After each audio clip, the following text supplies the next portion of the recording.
Syarat untuk mencapai tingkat spiritual lebih tinggi adalah ritual ditambahkan dengan moralitas keseharian kita lebih baik, maka hasilnya pasti dahsyat. Nah, maka ketika kita berdoa, ini kan doa itu dalam struktur metafisika itu ada 7 tingkatan. Apa kita pikirkan itu juga mencerminkan karakter-karakter Tuhan itu sendiri. Jadi ketika seseorang perkataannya, perbuatannya, pikirannya ini sesuai dengan jalur Tuhan, rasanya si Tuhan tidak punya kuasa untuk menolak segala keinginan manusia. Jadi seperti itu. Termasuk guru pernah punya pengalaman untuk menyembuhkan orang sakit menjadi sehat dalam waktu 2 menit. Orang jahat jadi baik gitu. Pikiran membuat Anda memiliki kecerdasan yang disebut kecerdasan emosional. Jadi ketika pikiran Anda tertata dengan baik, maka kecerdasan emosional Anda juga akan tertata dengan baik. Yang ketiga, pikiran istimewanya itu bisa membuat manusia memiliki kecerdasan spiritual. Ada moralitas lumayan di situ, gitu. Ada ritual lumayan di situ. Dan yang terakhir, pikiranlah sesungguhnya yang membuat Anda bisa terhubung dengan kosmik. Om Swastiastu, Dr. Guru Manggu Hipno. Terima kasih. Om Swastiastu. Sudah berkenan diundang ngaji Rasul untuk berbagi, menginspirasi sahabat-sahabat semua, Guru. Aku merasa bahagia banget ketemu sama Guru Manggu Hipno pada kesempatan sore hari ini. Guru, aku kalau ngelihat Guru tuh auranya meneduhkan gitu ya, vibrasinya pokoknya sip. Lihat Ibu juga sama gitu ya. Apa sih rahasianya supaya vibrasi kita itu oke, terus kemudian kita kumpul ketemu banyak orang tuh disukai banyak orang, bukan sebaliknya, itu apa, Guru? Ya, sesungguhnya ada rahasia ilahi bermain di situ gitu. Jadi kita kalau sering utak-atik pikiran akan ketemu rumusnya gitu. Jadi untuk menjadi orang yang memvibrasi orang lain, kalau orang Bali bilang memiliki taksu, satu-satunya cara adalah jadikan diri kita orang yang bermanfaat bagi kehidupan lain. Jadi kita punya mata kita adalah alat untuk menyenangkan orang lain. Kita punya bibir untuk bicara menyenangkan orang lain. Kita punya hati dan rasa untuk orang lain juga. Dan ketika kita merasakan ada sesuatu yang tidak beres di orang lain, langkah pertama kita adalah bagaimana kita memberikan vibrasi positif kepada teman-teman. Jadi dimanapun kita berada, kita akan selalu memancarkan daya ilahi, memvibrasi mereka dari terpuruk menjadi bangkit, dari susah menjadi senang. Jadi seperti itu. Jadi asas manfaat adalah hal yang paling penting dalam kehidupan ini. Jadi seperti itu. Artinya ketika kemudian ada sahabat-sahabat kita yang dalam kondisi terpuruk, berada pada titik atau fase terendah begitu, hal pertama yang harus dilakukan adalah berbuat baik secara acak gitu. Ya, benar. Jadi Tuhan mempersiapkan setiap kehidupan untuk memperbaiki jalan hidupnya. Jadi jika kita merasa susah, merasa dalam tekanan, merasa stres, atau kita merasa dalam posisi yang tidak baik-baik saja, berarti harus ada sesuatu yang dilakukan. Dan yang dilakukan itu sebenarnya terlalu banyak di dunia ini yang bisa kita lakukan. Cuman kadang-kadang ego kita tidak menyentuh ke wilayah itu. Contoh, ketika kita susah, kita punya kesempatan memperbaiki susah itu menjadi senang, terbuka jalannya dengan cara, kalau kita keluar, itu ada pohon yang layu, kita bawa minuman, apa sih susahnya kita siram? Kalau kita melihat binatang-binatang yang kelaparan, lalu kita bawa punya sisa makanan, apa susahnya kita kasih makan? Atau kita pas naik mobil, naik motor, ada nenek-nenek nyebrang, apa susahnya kita berhenti sesaat, berikan kesempatan kepada orang lain untuk menikmati kehidupan lebih baik. Tidak ada ancaman, tidak ada intimidasi, jadi seperti itu. Nah, dengan begitu, pelan-pelan rasa susah ini akan berganti menjadi rasa senang. Karena semuanya berawal dari situ. Semua berawal dari perilaku kita. Semakin perilaku kita positif, memberikan vibrasi positif kepada orang lain, semakin memungkinkan kita hidup senang. Jadi seperti itu. Kalau misalnya dikomparasikan atau dibandingkan dengan ritual atau meditasi-meditasi tertentu gitu, lebih powerful mana? Dengan langsung kita action memberikan kebermanfaatan bagi banyak orang dengan kegiatan-kegiatan berbagi, even itu kepada manusia atau kepada tumbuhan, binatang, lebih kuat mana, Guru? Ini sebenarnya kalau kita komparasikan tidak ada yang lebih kuat dan tidak ada yang lebih tidak kuat gitu. Yang jadi masalah adalah ketika kita mau melakukan apapun itu disertai dengan niat baik, itu sudah punya kekuatan sebenarnya. Jadi kekuatan itu bukan berada pada wilayah ritualnya, bukan berada di wilayah meditasinya, tapi seberapa kuat niat kita niatkan untuk merubah keadaan. Jadi kita punya tujuan. Kalau kita bermeditasi, kita berritual tanpa ada tujuan itu susah. Yang membuat kenapa teman-teman sudah bermeditasi, kemudian sudah juga melakukan kebaikan, tapi hasilnya belum keluar bagus-bagusnya gitu. Dan guru rasa secara metafisik itu dikarenakan oleh niat kita yang kurang full power. Jadi kalau pertanyaannya apakah ritualnya, apakah meditasi yang full power, itu sebenarnya letak pada niat kita. Makanya niat itu ada di pikiran, dan pikiran disebut dengan infrastruktur, alat untuk mencapai tujuan. Di situ kata kuncinya. Oke. Kenapa pikiran disebut sebagai infrastruktur atau alat untuk mencapai tujuan gitu? Kenapa, Guru? Ya, karena pikiran itu adalah satu-satunya sistem yang dalam tubuh manusia itu bisa mengendalikan kehidupan seseorang. Jadi tubuh kita disebut dengan struktur, jiwa kita disebut dengan suprastruktur. Ini semua dikendalikan oleh pikiran, dan organ tubuh kita bahkan dipengaruhi keras oleh pikiran, karena pikiran itu paling berpengaruh pada unsur kesenangan seseorang. Nah, jika seseorang pikirannya bermasalah, berarti dia ada masalah dalam organ tubuhnya. Itu ke situ arahnya nanti. Jadi setiap orang yang punya masalah di organ tubuhnya itu diakibatkan oleh pola pikirnya yang tidak terkontrol. Pola pikir yang tidak terkontrol itu akibatnya adalah kehilangan rasa senang pada hidup seseorang. Jadi seperti itu. Jadi pikiran vital banget. Jadi seluruh aktivitas kita itu dikendalikan oleh pikiran. Jadi seperti itu. Oke. Nah, Dokter Guru Mangkuhipno ini kan buka terapi praktik itu kan sudah kurang lebih 43 tahun gitu ya. Nah, apakah kemudian mereka yang datang, klien-klien itu, baik itu yang dari lokal maupun yang dari mancanegara, itu sebagian besar mereka menderita gara-gara pikiran? Iya, kalau dipresentasekan dari 0 sampai 100, hampir setiap hari pasien baik dari luar negeri, dari seluruh Indonesia yang datang itu, masalah utamanya bersumber pada pikiran. Kegagalan mereka mengelola pikiran. Nah, ketika seseorang gagal mengelola pikiran, ini kadang-kadang orang stuck di situ, tidak tahu lagi apa yang harus dilakukan. Maka cenderung kalau orang yang sudah gagal mengolah pikiran, ujung-ujungnya dia memunculkan kesimpulan bahwa hidup saya telah berakhir, usaha saya telah gagal. Jadi cepat sekali dia akan menyimpulkan bahwa seolah hidup itu berhenti di titik itu.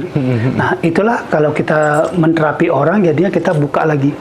Jadi kita buat pikirannya tahu bahwa segala sesuatu yang terjadi saat ini belum bisa disimpulkan. Jadi pikiran itu bisa diajak kompromi dengan mengaktifkan kecerdasan, Mas. Jadi kalau kecerdasan sudah diaktifkan, dia akan tahu, oh ternyata selama ini yang membuat saya tidak mengerti bahwa hidup saya belum disimpulkan adalah saya punya kebodohan, saya punya ketidakmampuan memikirkan apa yang terjadi berikutnya. Padahal kata kunci dari pikiran itu adalah ketika seseorang bisa memikirkan apa yang terjadi berikutnya, maka pikiran akan tenang. Jadi seperti itu. Oke. Nah, Guru, kalau misalnya tadi Guru menyampaikan tentang banyak orang yang belum mencapai tujuannya gitu ya. Tujuan atau cita-cita, mimpi yang dia idealkan, yang dia cita-citakan, itu kok sudah berdoa bertahun-tahun, udah berbuat baik, tapi nggak kewujud-wujud gitu, nggak terjadi-terjadi gitu. Kira-kira sebabnya apa? Dan mungkin bisa di-share tips and tricks dari Guru sendiri supaya kemudian doa itu bisa terjadi dengan lebih cepat dan mudah, itu bagaimana, Guru? Gini, kalau ketika seseorang berdoa atau melakukan perbuatan baik atau melakukan sesuatu yang berhubungan dengan tingkah laku dia, berhubungan dengan pencapaian tujuan, ada satu kunci kenapa doanya seringkali tidak kesampaian atau belum dikabulkan. Nah, secara metafisik penyebab utamanya adalah ketika kita melakukan sesuatu, tapi kita juga punya moralitas yang tidak sesuai dengan apa yang diajarkan oleh agama itu sendiri, oleh spiritualitas itu sendiri.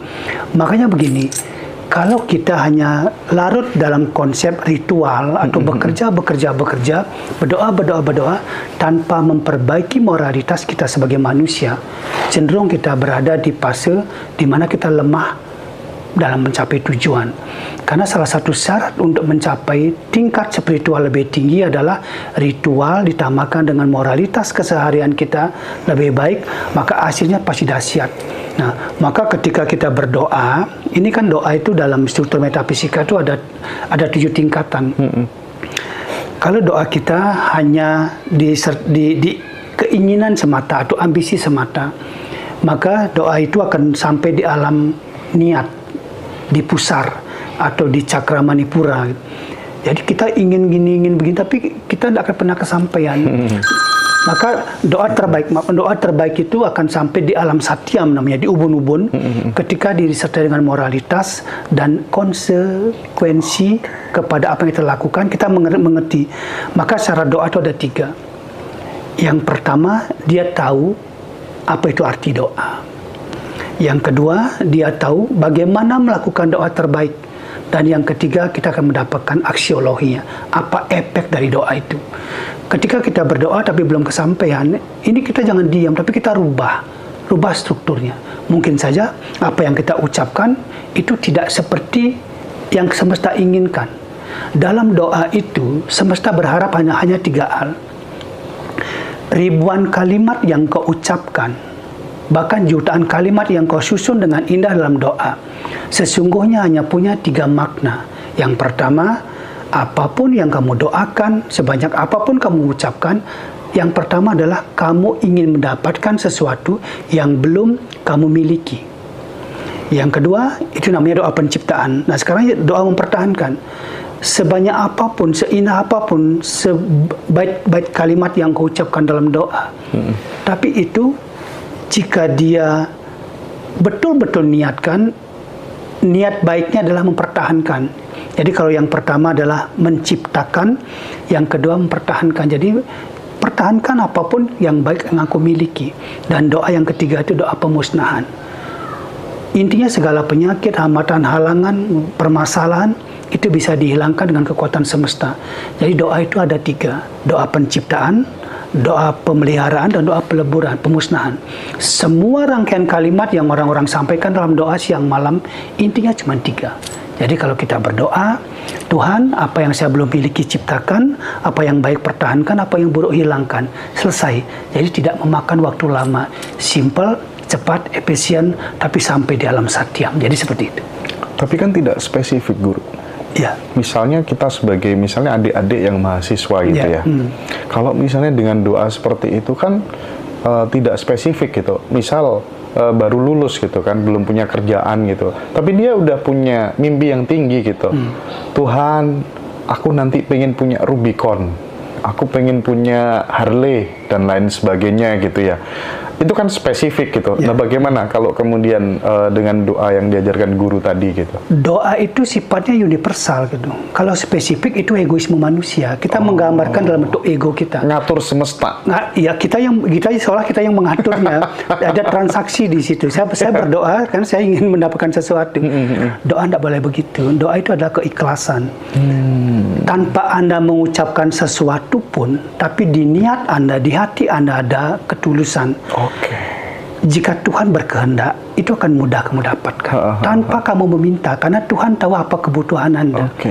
Tapi meskipun Anda katakan, saya ingin punya Rubicon, saya ingin punya Harley, saya ingin punya rumah mewah, tapi jika Tuhan tidak berkehendak, itu akan susah didapatkan. Maka doa itu adalah menyentuh tentang moralitas, perbaiki moralitas kita, agar apa yang kita lakukan sehari-hari mencerminkan sifat ketuhanan itu sendiri. Apa yang kita katakan mencerminkan sifat-sifat Tuhan itu sendiri. Dan apa yang kita pikirkan, itu juga mencerminkan karakter-karakter Tuhan itu sendiri. Jadi ketika seseorang perkataannya, perbuatannya, pikirannya ini sesuai dengan jalur Tuhan, rasanya si Tuhan tidak punya kuasa untuk menolak segala keinginan manusia. Jadi seperti itu.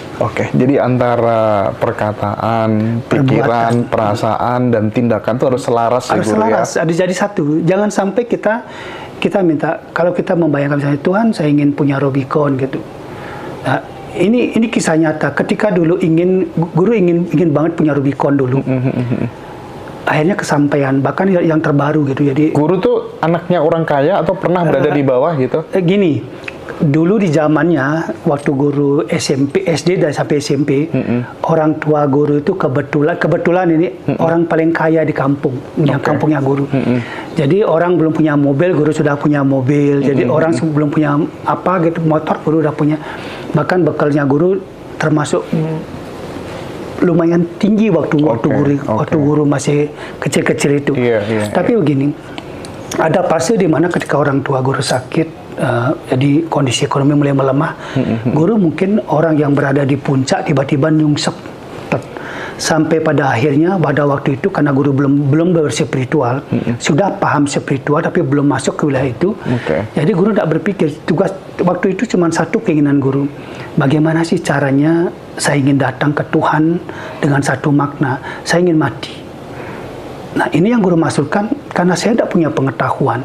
Saya sudah simpulkan, saya jatuh dari tinggi, jatuh ke tempat yang paling rendah, itu tekanannya luar biasa. Mungkin kalau tidak kuat mental, waktu itu guru sudah jadi orang gila. Nah, syukurlah, karena guru basicnya memang dari kecil itu suka hal yang berbau spiritual. Jadi guru di situ menyadari bahwa ini saya harus bangkit. Cara bangkit guru yang pertama waktu itu adalah berserah, pasrah, surrender total ya. Pasrah. Tuhan, jika saya harus mati atas kehendak-Mu, saya telah mempersiapkan diri untuk mati, karena saya sudah tidak punya apa-apa. Tapi begitu guru mulai berkembang, mulai masuk ke fase lebih baik, di sana guru menyadari bahwa doa mati itu tidak bagus. Ada ketakutan. Ketika guru udah punya motor waktu itu, ternyata doa saya itu keliru gitu. Saya pikir waktu itu hidup tidak ada perubahan. Nah, di situ guru belajar bahwa seburuk apapun kehidupan kita saat ini, masih punya kesempatan untuk menjadi lebih baik di masa depan, hanya karena satu hal, miliki ilmu pengetahuan. Miliki ilmu pengetahuan. Itu dasar untuk bangkit dan lain sebagainya ya, Guru. Karena pengetahuan itu penyelamat. Maka bagi orang-orang spiritual itu ada doa khusus. Ketika Anda memiliki widyam dravinam, maka ilmu pengetahuan itu menjadi alat Anda untuk berbagi kepada semesta, berbagi kepada makhluk lain. Di saat Anda sudah berbagi pada semesta, berbagi pada makhluk lain, percayalah bahwa saat itu Anda telah menciptakan bahwa semesta ini akan menjadi tempat terindah bagi Anda ketika menjalani kehidupan. Jadi seperti itu. Jadi di konsep Islam pun juga diajarkan bahwa ketika pengen dunia harus dengan ilmu, pengen akhirat harus dengan ilmu, ya, gitu ya. Sama. Nah, aku tertarik dengan doanya guru tadi gitu ya, yang universal, yang mungkin dengan doa itu semesta atau Tuhan akan kemudian menggiring kita untuk berkembang, tumbuh sesuai dengan fitrah kita gitu ya, Guru ya. Apa tadi doanya Guru yang 3 itu tadi? Ya, kalau kita di bahasa metafisika gitu, jadi ada doa penciptaan namanya. Ini berhubungan dengan kan kalau kita doa itu ada 2 kekuatan. Yang pertama, setiap bait kalimat yang kita ucapkan itu disebut dengan mantra. Mantra itu memiliki kekuatan vibrasi yang bisa membuat hubungan interpersonal, koneksi antara kita dan Tuhan, antara kita dan semesta. Lalu yang kedua, di samping punya kekuatan itu, kita juga harus, akan ada 3 kuasa ilahi ini, ada 3 kuasa Tuhan. Yang pertama penciptaan, yang kedua doa itu harus mencerminkan, mempertahankan. Karena tidak ada makhluk lain, tidak ada kekuatan lain, tidak ada ego, tidak ada kepintaran, tidak ada kecerdasan, tidak ada kekayaan yang bisa mempertahankan tanpa Tuhan yang berkehendak untuk mempertahankan. Jadi yang ketiga itu adalah pemusnahan. Maka ketika guru berpraktek menjadi seorang penyembuh, guru kan berpraktek itu aneh.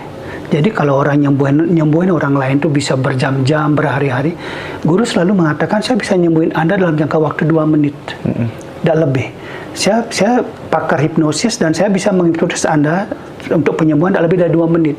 Kenapa bisa begitu? Karena ketika saya menjadi seorang penyembuh, saya akan kosongkan diri saya. Saya biarkan kekuatan ilahi masuk, lalu kekuatan ilahi itu menyembuhkan orang tersebut, pasien tersebut. Jadi kalau saya percaya kalau seseorang yang memiliki kekuatan serada, iman, keyakinan kepada Tuhannya, dalam sepersekian detik orang bisa berubah. Bisa baik menjadi buruk dan bisa buruk menjadi baik. Bisa sakit menjadi sehat, bisa sehat menjadi sakit. Itu rahasia ilahi. Jadi karena itulah kita jangan membatasi diri dalam doa. Doa tidak bisa dibatasi. Kalau kita membatasi diri dalam doa, kita mengkotak-kotakkan diri kita. Kita manusia. Jadi biarkan seluas-luasnya. Maka doa kita ada 3. Kalau orang Bali mengatakan Om Brahma Ya Namah. Tuhan dalam wujud Brahma, ciptakan apa yang saat ini hamba belum miliki. Jangan minta sesuatu yang Anda telah miliki. Karena itu namanya loba. Jadi Tuhan ciptakan segala hal yang hamba belum miliki. Yang kedua, Tuhan dalam wujud Wisnu atau Om Wisnu Ya Namah. Dalam wujud Wisnu, Engkau adalah pemelihara dari segala kehidupan. Pelihara, jaga, lindungi apapun yang telah hamba miliki yang bersifat kebaikan. Lalu yang terakhir, Tuhan dalam wujud Dewa Iswara, Maha Pemusnah, Maha Pelebur. Hilangkan segala hal yang berhubungan dengan ketersesatan, piutana samskara. Hilangkan segala kesalahan, dosa-dosa, perbuatan buruk yang mengakibatkan ada energi negatif, atau pikiran-pikiran buruk hamba di masa saat ini dan di masa depan. Biarkan dimusnahkan oleh kuasa ilahi. Karena manusia tidak akan pernah dengan cara apapun melakukan itu. Jadi kekuatan-kekuatan yang kita miliki di dunia ini hanya bersumber pada 3 hal. Ada Tuhan sebagai penciptanya, ada Tuhan sebagai pemeliharanya, dan ada Tuhan sebagai peleburnya. Jadi posisi manusia di mana? Tidak punya kekuatan apapun, tidak punya kuasa apapun. Maka satu-satunya cara kita adalah berserah kepada kuasa ilahi. Jadi seperti itu. Waduh, luar biasa sekali. Oke. Tadi guru mengatakan jika kemudian orang dengan level tertentu gitu, termasuk guru pernah punya pengalaman untuk menyembuhkan orang sakit menjadi sehat dalam waktu 2 menit. Orang jahat jadi baik gitu. Bisa di-share ke sahabat-sahabat semua guru pengalaman itu, dan bisa nggak sih kayak gitu tuh ditiru sama sahabat-sahabat gitu ya, maksudnya? Begini, ini menarik, pertanyaan yang sangat super duper menarik. Karena gini, orang berpikir orang yang bisa menyembuhkan, orang yang bisa merubah karakter orang itu dasarnya adalah dari dirinya sendiri. Jika Anda seorang penyembuh tapi Anda punya egoisme, punya pikiran bahwa Anda yang melakukannya, Anda telah melakukan kesalahan terbesar sebagai seorang penyembuh. Maka yang muncul berikutnya adalah perlawanan-perlawanan dari pasien-pasien Anda. Kambing hitam yang akan Anda ciptakan untuk mengalihkan sakit pasien A menjadi B. Jadi cara terbaik untuk menjadi seorang penyembuh adalah kosongkan diri Anda. Biarkan diri kita kosong, disebut dengan alam sunyaka atau alam langu atau alam kekosongan. Karena dalam metafisika dikatakan barang siapa saat itu mampu mengosongkan dirinya seperti kura-kura yang menarik kepalanya dari ke dalam cangkangnya, itu disebut dengan pratyahara. Saat itulah sebenarnya kuasa Tuhan yang bermain di dalam dirinya. Ada Tuhan dalam diri kita yang menyembuhkan. Jadi doa seorang penyembuh adalah bukan doa Tuhan sembuhkan, bukan begitu. Tuhan, jika orang ini sudah waktunya untuk Engkau sembuhkan, sembuhkan melalui tangan hamba. Kenapa tangan hamba? Hamba adalah alatnya, alat pensugestinya. Tapi kalau hamba yang menyembuhkan, tidak ada kekuatan seperti itu. Manusia satu tidak bisa menyembuhkan manusia lain dengan cara apapun. Bahkan mungkin Anda dikasih obat termujarab pun, tapi kalau Tuhan mengatakan belum waktunya, muhurtanya belum datang, maka Anda tetap akan sakit. Itulah kenapa dengan obat yang sama ada yang bisa sehat, tapi ada yang mati, meninggal. Karena kuasa itu hanya ada pada Tuhan. Jadi kalau guru tanya bagaimana sih cara penyembuhan terbaik? Cara menjadi penyembuh terbaik adalah kosongkan diri kita, lalu akses 3 energi semesta, masukkan ke dalam diri kita. Kita hanya perlu mengaksesnya. Apakah bisa? Bisa. Karena sakit itu kan cuma 3 unsurnya, Mas. Kalau kita berbicara penyakit itu simptomanya, gejalanya cuma 3. Yang pertama panas. Berarti kalau udah panas, tubuh kanan kita bermasalah apinya. Lalu dingin yang kedua. Kalau udah dingin, berarti tubuh kiri bermasalah airnya. Nah, api naik, air dingin seperti ini, seperti Anda mengkukus sesuatu. Kalau Anda kukus apa ubi, kan begini. Itulah yang dihasilkan oleh pergerakan api naik, air turun ini disebut sumsumna. Itulah penyembuhnya. Siapa itu? Ilahi. Disebut dengan prana. Energi-energi yang Tuhan sebarkan di dunia. Kita hanya perlu menangkapnya. Nah, untuk menangkapnya inilah yang sebenarnya perlu dipelajari. Jadi itu, Anda bukan penyembuhnya, tapi Anda belajar menangkap metodenya. Jadi metodenya dipelajari agar bisa menarik atau mengakses yang di semesta. Jadi kalau saya ngajarkan orang untuk penyembuhan, Mas, tidak lebih dari 5 menit. Pasti orang itu sudah bisa nyembuhin. Udah terkenal di seluruh dunia, di mana-mana. Kalau Anda buka IG-nya guru. Ada yang di Jerman, ada di Amerika gitu ya. Ada di Afrika. Kemarin ada rombongan dari Kanada, itu spiritual 22 orang belajar. Ada dari Los Angeles, dari Jepang, dari seluruh dunia. 5 menit langsung bisa? Bukan 5 menit, itu sebenarnya 2 menit. Kenapa menjadi 5 menit? Karena guru tidak etis menerima bayaran, 2 menit selesai. Mereka bertanya, masa 2 menit saya bayar segitu? Jadi ya kita panjang-panjangin metodenya. Padahal kalau kita mau sebenarnya 1 menit sudah selesai. Kenapa 1 menit? Kita bukan penyembuhnya. Kita hanya perlu bagaimana kita cara mengakses energi ilahi, selesai. Jadi hitungannya detik. Hitungannya detik kalau kita mau, maka selesai. Nah, cuman masalahnya adalah tidak banyak orang memiliki keyakinan tentang metode seperti itu. Orang sukanya kalau bisa diperlambat, kenapa harus dipercepat? Kan begitu pertanyaannya. Kenapa kalau bisa dipersulit, kenapa harus dipermudah? Kenapa harus gitu dipermudah gitu. Jadi kalau guru kan kebetulan guru pakar metafisika, jadi metafisika itu kalimat-kalimatnya sederhana sekali. Jika kamu seorang penyembuh, jika kamu seorang pembelajar, ajarkan mereka, dan ketika mereka belajar, Anda tidak boleh menyiksanya dengan pengetahuan-pengetahuan yang berat. Orang belajar itu tujuan adalah meringankan hidupnya. Tapi kalau orang itu belajar, kita suruh ngapalin mantra, suruh begini, suruh begitu, itu kan susah. Dia bukannya tambah pengetahuan, tapi dia stres mikirin nanti lupa, jadi pelupa, jadi seperti itu. Jadi kalau di sistem guru, apakah setiap orang bisa nyembuhin? Setiap orang bisa menyembuhkan. Yakin, 100% yakin. Saya udah ngalamin. Jadi bukan tentang bakat. Orang disebut berbakat kalau Anda ada punya ilmunya lalu Anda menyembuhkan, Anda disebut berbakat. Dan penyembuhan model begini kan model teohipnosis namanya.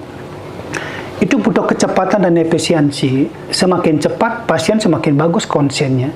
Semakin dilamain semakin buyar konsennya. Jadi bagi guru, kalau Anda main ke rumah guru nih, lihat orang pasien datang antreannya bisa 20, bisa 30, paling setengah jam selesai. Masuk keluar, akan banyak Anda melihat orang yang datang lumpuh, pulangnya berjalan, dibuang kursi roda. Buka FB-nya guru, Facebook-nya guru, Reels-nya guru Mangku Hipno, dan IG-nya, Anda akan melihat keajaiban-keajaiban itu muncul. Kenapa bisa keajaiban muncul? Keajaiban itu adalah satu-satunya cara Tuhan menjawab ketika Anda meyakini Tuhan 100% tanpa menduakan dengan kekuatan apapun.